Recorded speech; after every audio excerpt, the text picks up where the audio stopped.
marka haddii ilaahay yidhaahdo waxaan ku wareejinahayaa suldaan cabdimaalik suldaan maxamuud baan ku wareejinahayaa marka insha allah isaguna hayna yidhaahdo kelimooyin qiiro gelin leh oo ina anfaca insha allah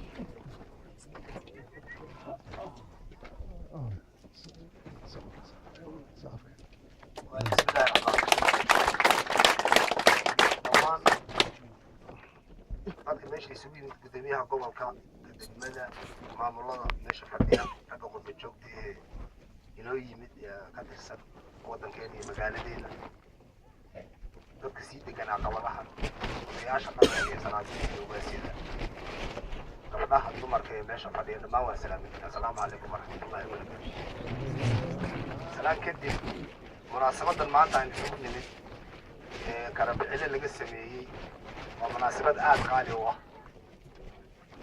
arrintaasuna muhiimad weyn bay leedahay ragga ka hadlay ama ugaaska ahaa ama ninka ragga qurba joogta madaxda ka ahaa hadalladoodii waxay halkaa ka muujinaysaa qaabkii hadda magaaladantada ama qabaleegankada dhibaatadii haysatay iyo shuftada ka haysatay inay furaheedii raggan u noqon doonaan sida ka muuqata waana barnaamij qorshaysnaan doona oo qabaa'ilada kale dhammaantood sidoo kale inay sameeyaan ay noqon doonto heer faaraxna maanta uu bilaabay